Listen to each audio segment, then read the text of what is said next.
TRERACK City. My name is Trevor, and today I wanted to make a little pros and cons video of Harvest Hosts and Boondockers Welcome. These are my personal thoughts, so keep that in mind. For that, roll intro.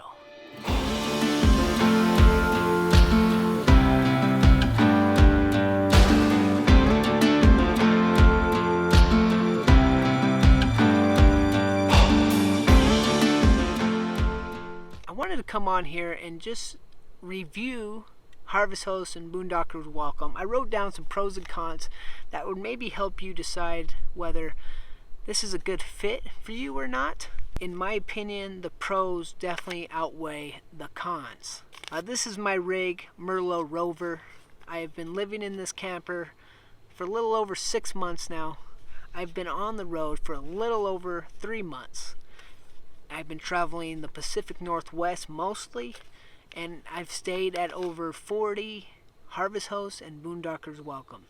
So I think my opinion matters a little bit. I've run into some really unique situations, unique places, unique businesses, and I think everybody should really look into Harvest Hosts. You get to go to these really cool businesses that you get to help support, and you get some really awesome memories built this way. For a couple examples, I got to stay at a skydiving place where I got to go up in the plane and watch people jump out. I'm too big of a wimp personally, but it was so cool. You could feel the adrenaline coming off people. I also got to feed a llama a cookie with my mouth at one spot. I'll never forget this memory. It was incredible to say the least. Right when I drove into Montana, I stayed at a bison ranch where I got to feed bison with my hand. Never thought I'd be doing that, but those are the kind of situations you get to run into with Harvest Hosts. And also with Boondockers, I've stayed at some places where one time they offered me breakfasts, and they talked to me and they made me feel welcome. I stayed at another person's house where he invited me to go kayaking one morning along the Little Spokane River with his friends, which was so much fun. I'll never forget it. And they're always usually very welcoming and understanding, and they want to make you feel comfortable most of the time. I have a couple cons, but not very much. Also, I think it's really cool content ideas too. So if you are a content creator, I think Harvest Hosts would be a great idea for you because of all the unique situations, like I was saying. Some things you never expect to be doing, and it really opens a horizon of ideas and possibilities for you. So keep that in mind too. Also, the amount of people I've met along the way was definitely the highlight of my travels. I'm not much of a I'm not much of a people person, but I have really grown to enjoy the company of these people. I wanted to talk the power hookups a little bit. Most of the time, Harvest Hosts won't have any power hookups because they're businesses, but sometimes they will offer it to you. Boondockers, most of the time they do have power hookups. Sometimes it costs, sometimes it's free. I've ran into one place where they expected $35 a night, which is insane. That's an RV park almost. And then some places are free, but then some places they look like they're free until you get there, and then there's a hidden fee too. So keep that in mind. That's one of my cons, is sometimes there's some hidden fees in there that you weren't expecting, like power hookups. But water most of the time is free.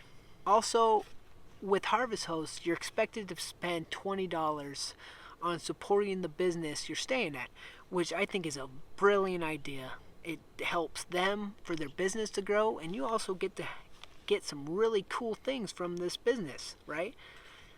One of my cons is sometimes these businesses don't have stores, so you're expected just to give them a donation. They expect $20 for dry camping, which you could just go disperse camp somewhere for free and not expected to give $20.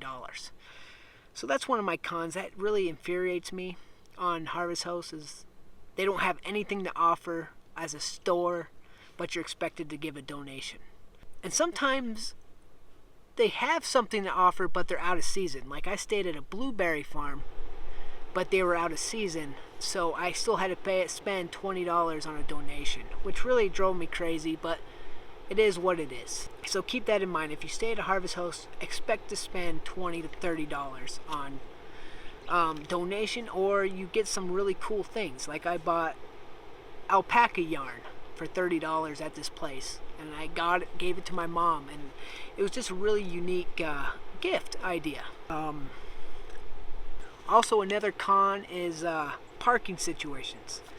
With me, Merlot Rover is very short, really easy for me to maneuver, so I don't have a problem. But sometimes I couldn't imagine me driving a 40-foot camper to some of these places. And most of the time, they let you know you can't make it for the length of your camper, but just keep that in mind. One time I stayed in Grants Pass, Oregon, and they had me park in the street, which wasn't a problem for me until I realized the street was really narrow and it was right down the road from a high school. All night long, the camper's moving, and I got used to it until I woke up and somebody egged my truck. There's nothing quite like waking up with egg all over your truck. It's embarrassing. Just kids being kids, but still, the parking situations is a con on some of the places, but most of the time it's okay. There's a lot of bugs all of a sudden. Also, another con I wrote down is some businesses, you're just an inconvenience for them.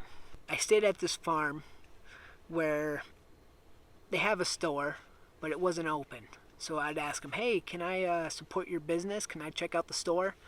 And they kept saying, oh, later. Then the next day I said, hey, I want to support your business. Can I check it out? And then they finally let me in, but the whole time it just was like they didn't want to be there.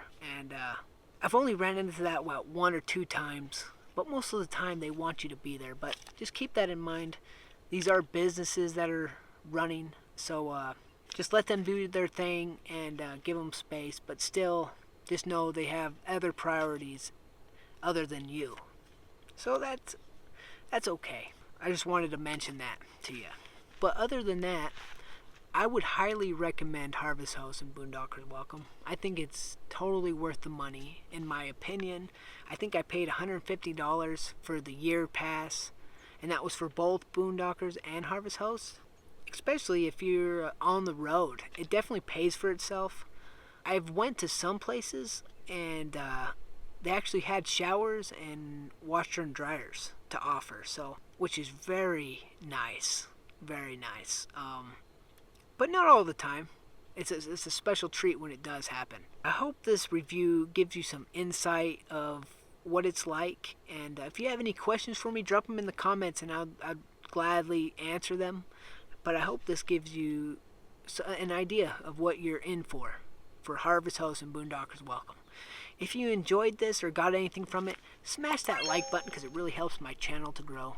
But stay out of trouble, and we'll see you on the next one.